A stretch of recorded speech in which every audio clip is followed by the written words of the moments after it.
वंदे मातरम।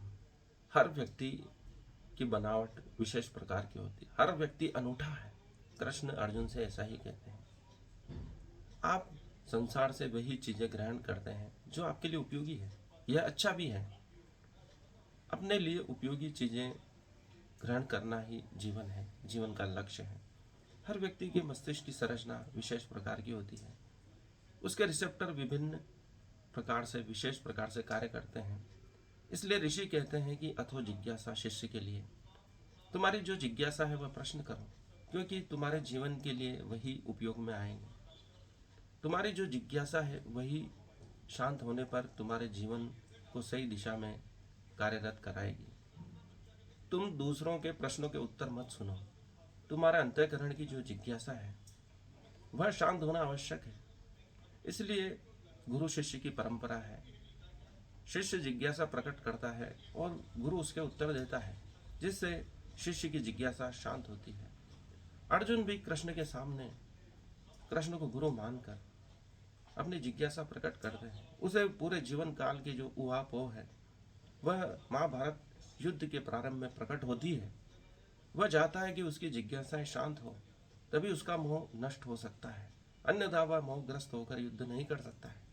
हम मोहग्रस्त होकर ही जीवन भर के सभी काम करते रहते हैं, इसी कारण सफल नहीं होते हैं। जब तक हमारी जिज्ञासाएं शांत नहीं होगी, हम जो चाहते हैं वह हमें नहीं मिलेगा। हमेशा आदमी उहापोह में रहेगा, दुधारी तलवार पर चलता रहेगा। इसलिए शंकराचार्य ने द्वैत का सिद्धांत दिया था, अद्वैत का सिद्धांत दिया था। हम दो होकर कार्य कर रहे हैं, इसलिए हम सफल नहीं हो रहे। अद्वैत होकर यदि हम कार्य करते हैं तभी सफलता मिलना तय होगी, अन्यथा हम लगातार उन प्रश्नों के उत्तर ढूंढते ही रहेंगे जो हमारे अंतःकरण में उत्पन्न हो रहे हैं। हम उन प्रश्नों के उत्तर ढूंढने से बचते हैं, उन प्रश्नों को प्रकट करने से बचते हैं। हमें कोई योग्य गुरु नहीं मिलता जो हमारी जिज्ञासाओं को शांत कर सके। लेकिन अर्जुन के साथ ऐसा नहीं, उसको योग्य गुरु मिल चुके हैं कृष्ण के रूप में। वह जान चुका है कि ये मेरे प्रश्नों के उत्तर दे सकते हैं, इसलिए कृष्ण विभिन्न मार्गों से उसको समझाने का प्रयास करते हैं। और जब वह समझ जाता है कि मेरा लक्ष्य क्या है, मुझे क्या करना है, तो वह संपूर्ण बुद्धि से, तन मन आत्मा से युद्ध करता है और विजय को प्राप्त होता है। कृष्ण यही चाहते हैं कि मनुष्य की जिज्ञासाएं शांत हो। संसार में बहुत अधिक ज्ञान है, अनंत ज्ञान है, लेकिन मनुष्य को वही चुनना चाहिए जो उसके लिए उपयोगी है, जो उसके हृदय के निकट हो। इसलिए जो हमारे लिए उपयोगी ज्ञान है उसको हमें नोट करते रहना चाहिए, ग्रहण करते रहना चाहिए, उस पर चिंतन करना चाहिए, मनन करना चाहिए, क्योंकि वही हमारे जीवन की दिशा को तय करता है।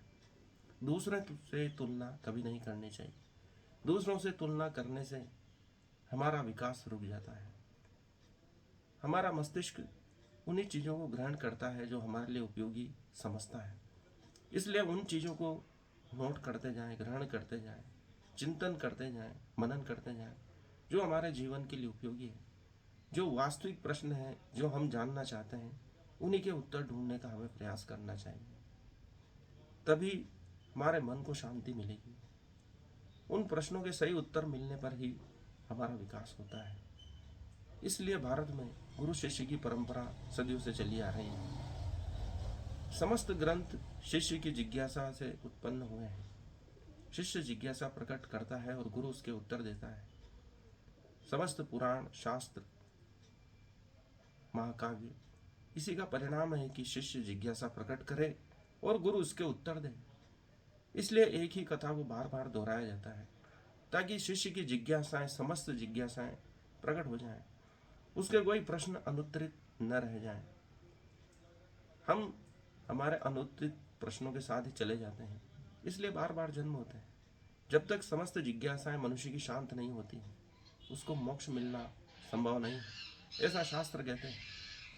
इसलिए सही प्रश्न करना भी आवश्यक है और उसके सही उत्तर देने वाला गुरु भी आवश्यक है। इसलिए गुरु न मिलने पर तपस्या का मार्ग ऋषियों ने चुना, ताकि तपस्या में उनको सही उत्तर मिल सके। इसी कारण वेद मंत्रों के रूप में वेद प्रकट हुए और वह समस्त सृष्टि का ज्ञान, संजोए हो, ऐसा शास्त्र कहते हैं। उन्हीं को समझने के लिए विभिन्न टीकाएं, निरुक्त इत्यादि ब्राह्मण ग्रंथ का निर्माण किया गया, ताकि मनुष्य की जिज्ञासाएं शांत न हो, वह बढ़ती जाए और उसके उत्तर भी नए ढूंढे जाए। विज्ञान भी यही कार्य करता है, नई जिज्ञासाएं प्रकट करता है, नई खोजें करता रहता है और मनुष्यता का विकास होता रहता है। इसी कारण विज्ञान इतनी ऊंचाई तक पहुंच सका। अध्यात्म को भी उसी राह पर चलना पड़ेगा। महर्षि अरविंद कहते थे, मनुष्य का विकास होना चाहिए, उसे महामानव बनना चाहिए। यही मनुष्य की विकास यात्रा है। इसके लिए मनुष्य को लगातार प्रयास करते रहना चाहिए। मनुष्य की जिज्ञासाएं शांत नहीं होनी चाहिए। उसके लिए उसे उन्हीं प्रश्नों के उत्तर ढूंढने चाहिए जो उसके लिए उपयोगी है। जब तक मनुष्य उपयोगी प्रश्न नहीं करेगा, उसे उपयुक्त उत्तर भी नहीं मिलेगा। यही हमारे सनातन धर्म का सार है और यही भगवत गीता का सार है। धन्यवाद। आज के लिए इतना ही। इस वीडियो को लाइक करें, चैनल को सब्सक्राइब करें।